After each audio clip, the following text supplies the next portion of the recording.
വയനാട് എന്തൊക്കെയാണ് ഭാവി ചെയ്യാൻ ആഗ്രഹിക്കുന്നത്? അവിടുത്തെ എം പി എന്ന നിലയിൽ ഒരുപാടൊരു വിഷൻ ഉണ്ടാവുമല്ലോ, ഒരു എം പിക്കൊരു വിഷൻ ഉണ്ടാവുമല്ലോ ഈ കോൺസ്റ്റിറ്റ്യുവൻസിയിൽ. അതിലെന്താണ് വയനാട് മറ്റ് നിയോജകമണ്ഡലങ്ങളിൽ നിന്ന് വളരെ വ്യത്യസ്തമാണ്. വയനാടിൻ്റെ പ്രത്യേകത എന്ന് പറഞ്ഞാൽ വയനാട് ജില്ല ഒരു കോമ്പാക്ട് ഗ്രൂപ്പാണ്. ഒന്ന് ആദിവാസികൾ, 18-19% ആദിവാസികൾ, പിന്നെ മൈനോറിറ്റി, അതൊരു മൈനോറിറ്റി ജില്ലയാണ്, ആദിവാസി ജില്ലയാണ്. പിന്നെ 1 among the 31 districts in the country, 1 among the 92 minority districts in the country. അപ്പം വയനാട്ടിലെ പ്രശ്നമല്ല, മലപ്പുറം ജില്ലയിലെ 3 മണ്ഡലത്തിലുണ്ട്. മലപ്പുറം ജില്ലത്തെ 3 മണ്ഡലം, അതിൻ്റെ അകത്തും കുറച്ച് മലയോര പ്രദേശങ്ങൾ ചില ഭാഗങ്ങളൊക്കെ ഉണ്ടെങ്കിൽ തന്നെയും തിരുവമ്പാടി, നിലമ്പൂരൊക്കെ ഒരു കാറ്റഗറിയിലേക്ക് കുറേയൊക്കെ പറയാമെങ്കിലും എല്ലാം വ്യത്യസ്തമാണ് ബാക്കിയുള്ളത്. അപ്പോൾ പ്രൈമറി ഇമ്പോർട്ടൻസ് എന്ന് പറഞ്ഞാൽ അവിടെ വയനാടിന് വേണ്ടി ഒരു വലിയ സ്വപ്ന പദ്ധതികൾ കുറേ കൊണ്ടുവരുന്നതിന് വേണ്ടി ഞാൻ ആലോചിക്കുന്നുണ്ട്. ആ സ്വപ്ന പദ്ധതിയിൽ കർഷകരുടെ ഒന്ന് ഏറ്റവും പ്രധാനമായിട്ട് നിഷാദ് ചൂണ്ടിക്കാണിച്ചതുപോലെ നമ്മൾ കർഷകർക്ക് വേണ്ടി കുറേ കാര്യങ്ങൾ അവിടെ ചെയ്യാൻ വേണ്ടിയുള്ള തീരുമാനങ്ങളായിട്ടുണ്ട്. കുരുമുളക് കൃഷി അവിടെ പൂർണ്ണമായിട്ട് പെപ്പർ അവസാനിച്ചിരിക്കുകയാണ്. അപ്പോൾ ഞാൻ തന്നെ മുൻകൈ എടുത്ത് സ്പൈസസ് ബോർഡിനെ കൊണ്ടൊരു പ്രപ്പോസൽ വെച്ചു. എൻ്റെ കത്തിൻ്റെ അടിസ്ഥാനത്തിൽ 48 കോടി രൂപയുടെ ഗ്രാൻഡ് കുരുമുളക് കൃഷിക്കാർക്ക് വേണ്ടി സബ്സിഡി എത്തി കൊടുക്കാൻ കേന്ദ്ര ഗവൺമെൻറ് തീരുമാനിച്ച് 1.5 കൊല്ലം കൊണ്ട് അവിടെ വരുന്ന ആയിരക്കണക്കിന് കുരുമുളക് കൃഷിക്കാരുടെ ബാങ്കുകളിലേക്ക് ഈ 48 കോടി രൂപ വരും. പിന്നെ രണ്ടാമത് കാപ്പി കർഷകർക്ക് വേണ്ടി ഏകദേശം 68 കോടി രൂപയുടെ കടാശ്വാസ പദ്ധതി ഈ ബഡ്ജറ്റ് പ്രഖ്യാപിച്ചു. അത് ഒരു 30,000-ഓളം കർഷകർക്ക് പ്രയോജനം വരും. പിന്നെ വയനാടിന് വേണ്ടി ഒരു വലിയ പാക്കേജിന് വേണ്ടി സ്വാമിനാഥൻ എന്ന് പറയുന്ന വലിയ ശാസ്ത്രജ്ഞൻ, അദ്ദേഹത്തിൻ്റെ നേതൃത്വത്തിൽ സ്റ്റഡി നടത്തുകയാണ്. അദ്ദേഹം ഞാനുമായിട്ട് നിരവധി തവണ ചർച്ചകൾ നടത്തി. പുതിയ പാക്കേജുകൾക്കൊക്കെ കേന്ദ്രമന്ത്രിസഭ ഇപ്പം എല്ലാം നിർത്തിവെച്ചിരിക്കുകയാണ്.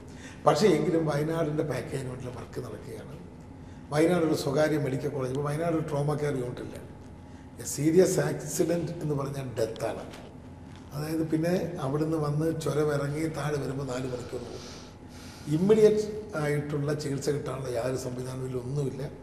അതുകൊണ്ട് തന്നെ ഒരു വലിയ മെഡിക്കൽ കോളേജ്, വൻകിട മെഡിക്കൽ കോളേജ് തുടങ്ങുന്നത് മിംസ് ഗ്രൂപ്പ് പ്രഖ്യാപിക്കുകയാണ്. മിംസ് പ്രൈവറ്റ് ആണെങ്കിലും മെഡിക്കൽ കോളേജിന് പ്രത്യേകത മനസ്സിലാക്കണം. അതായത് 500 ബെഡ് സാധാരണക്കാർക്ക്, സാധാരണ ചാർജ് രോഗികളെ ചികിത്സിക്കണം. അപ്പോൾ അത് വരും. അതുകൂടാതെ തന്നെ ശ്രീചിത്ര അവിടെ കൊണ്ടുവരുന്നതിന് വേണ്ടിയുള്ള വലിയ പ്രവർത്തനങ്ങൾ ഞങ്ങൾ നടത്തിക്കൊണ്ടിരിക്കുകയാണ്. കാര്യം കർഷക ആത്മഹത്യ ഒരു വിഷയം തന്നെയായിരുന്നു വയനാട്. ഞാനത് ബേസ് ചെയ്തൊരു സിനിമ എടുത്തിട്ടുണ്ട്. കാര്യം നമ്മുടെ വിശപ്പകറ്റാൻ കഷ്ടപ്പെടുന്ന സഹോദരന്മാർ വിഷം കഴിച്ച് ആത്മഹത്യ ചെയ്യുന്ന ഒരു പ്രവണത അന്ന് കേരളത്തിലുണ്ടായിരുന്നു. ഏറ്റവും കൂടുതൽ ആത്മഹത്യ നടന്നത് വയനാട്ടിലാണ്. അപ്പോൾ വയനാട്ടിലെ എം പി എന്ന നിലയിൽ താങ്കൾ കൂടുതൽ ഫോക്കസ് ചെയ്യേണ്ട ഒരു വിഷയം വ്യക്തിപരമായി പറഞ്ഞു കഴിഞ്ഞാൽ കാർഷിക പ്രശ്നങ്ങൾ തന്നെയാണെന്നാണ് എൻ്റെ ഒരു വിശ്വാസം. ഈ പറഞ്ഞ കാര്യങ്ങളൊക്കെ ഒരു ഡ്രീം പ്രോജക്ട്സാണ്. അതൊക്കെ പ്രാവർത്തികമാക്കാൻ കഴിഞ്ഞാൽ അതൊരു വലിയ കാര്യം തന്നെയാണ്. ഇതുവരെ ആർക്കും സാധിക്കാത്ത ഒരു കാര്യമാണ്. ഞാനിപ്പോൾ ഈ സംഭാഷണത്തിൻ്റെ ഇടയിൽ അങ്ങ് പറഞ്ഞതുപോലെ അടിവല് നടന്നു ഇലക്ഷൻ്റെ സമയത്ത്, കുറച്ച് കാലുവാരലുകളൊക്കെ ഉണ്ടായിരുന്നു. ഉറപ്പായിട്ടും. അപ്പോൾ അതൊരു ഗ്രൂപ്പിൻ്റെ അടിസ്ഥാനത്തിൽ ഉണ്ടായതായിരിക്കില്ലേ? അല്ല, ഗ്രൂപ്പൊന്നുമല്ല. അവിടെ ചില ആൾക്കാരുണ്ട് വയനാട്ടിൽ, അവരെപ്പോഴും പാർട്ടി, കോൺഗ്രസിൻ്റെ അകത്ത് തന്നെ ചിലർ പാർട്ടിയെ നശിപ്പിക്കാൻ നിൽക്കുകയും അവർക്ക് ഒന്നും കിട്ടാതെ വരുമ്പോൾ പാർട്ടി എല്ലാം നശിക്കണം, അങ്ങനത്തെ ഒരു വല്ലാത്ത ഒരു അങ്ങനെ ഉണ്ടെങ്കിലും അതൊരു വല്ലാത്ത ഒരു പെസിമിസ്റ്റിക് വ്യൂസ് ഉള്ള ചില ആളുകളുണ്ട്. പക്ഷേ അതിനെയൊക്കെ ജനങ്ങൾ പ്രവർത്തകർ അതിജീവിക്കുകയാണ്. ഞാൻ പരാതി കൊടുത്തില്ല. എന്തിനാ പരാതി കൊടുക്കാഞ്ഞെന്ന് പറഞ്ഞു കഴിഞ്ഞാൽ ഇവരെയൊക്കെ വളരെ നിസ്സാരന്മാരായി ജനങ്ങൾ കാണുന്നതാണ്. പരാജിതനായിരുന്നെങ്കിൽ ഒരു പക്ഷേ കൊടുക്കില്ല. എൻ്റെ എല്ലാ ഇലക്ഷനിലും കാലുവാരലും ഉണ്ടായിരിക്കും. എനിക്ക് കാലുവാരലുള്ളതുകൊണ്ട് എനിക്ക് വ്യക്തമായിട്ട് അറിയാമല്ലോ എന്തായിരുന്നു എന്നുള്ളത് വളരെ വ്യക്തമായിട്ട് എനിക്കറിയാം. ഇവിടെ തന്നെ നിഷാദ് മത്സരിച്ച കഴക്കൂട്ടത്ത് തന്നെ ഞാൻ പാർലമെന്റിൽ മത്സരിച്ചു, ഭയങ്കര കാലുവാരലുണ്ട്. അപ്പോൾ ഞാൻ പറഞ്ഞു വരുന്നത് എന്താറിയോ, അല്ല, കാലുവാരനെ കുറിച്ച് എനിക്കൊരു കാര്യം പറയാം. തോറ്റു കഴിഞ്ഞ് കാലുവാരിത് കൊണ്ടാണ് നോക്കുന്നതെന്ന് പറയുന്നത് ഒരു അപമാനമാണെന്ന് വിശ്വസിക്കണമെന്ന് ഞാൻ. ഇവിടെ സീറ്റ് ഞാൻ മാത്രമല്ല, ഒരുപാട് പേര് ചോദിക്കുന്നുണ്ട്. എനിക്ക് AK ആൻ്റണിയാണ് പറഞ്ഞത്. AK ആൻ്റണിയുടെ ഒരു പോളിസിയാണ്, സീറ്റ് ചോദിച്ച് വാങ്ങി കഴിഞ്ഞാൽ പിന്നെ ജയിക്കുക എന്നുള്ളത് സ്ഥാനാർത്ഥിയുടെ ഉത്തരവാദിത്വം. എനിക്കിപ്പോൾ സീറ്റ് തന്നു, എന്നെ കാലുവാരിയെ തോപ്പിച്ച 400 വോട്ടിന്. പക്ഷേ എന്നെ തോപ്പിക്കാൻ വേണ്ടി വന്നവർക്കൊക്കെ പിൽക്കാലത്ത് ഒരുപാട് അനുഭവങ്ങൾ കിട്ടും നമ്മൾ കാണുന്നു. അപ്പോൾ അത് പിന്നെ ചിലർ ഇപ്പോൾ വയനാട്ടിൽ ചിലർ രാഷ്ട്രീയത്തിൽ നിന്ന് ബ്ലാക്ക് ഔട്ട് ആകുന്ന ചില ആൾക്കാരാണ്. കുറച്ച് നോക്കി ഇത് വരുന്നു, മുരളി വന്നൊരു വലിയ ഇതായി കുറച്ച് മുരളിയുടെ സാമ്പത്തിക സൗകര്യങ്ങളൊക്കെ ആസ്വദിക്കാൻ വേണ്ടി കാണിച്ചു എങ്കിൽ തന്നെയും ജനവും പ്രവർത്തകരും അതിനെയൊക്കെ അതിജീവിച്ച് നിന്നു എന്നുള്ളതാണ് കാണുന്നത്. അപ്പോൾ അതുകൊണ്ട് തന്നെ ഞാൻ ഈ പരാതി കൊടുക്കത്തില്ല. പക്ഷെ ഒരു പ്രാവശ്യം പരാതി കൊടുത്തു, പട്ടാമ്പിയിൽ അങ്ങോട്ട് അസഹനീയമായിരുന്നതിലായിരുന്നു. അത് ഭാഗ്യത്തിന് ഇലക്ഷൻ്റെ സമയത്ത് ഒരു 2 നേതാക്കൾ ടെലിഫോണിൽ കൂടെയുള്ള ഓപ്പറേഷൻസ് ആയിരുന്നു എന്നെ കാലുവാരാനുള്ളത്.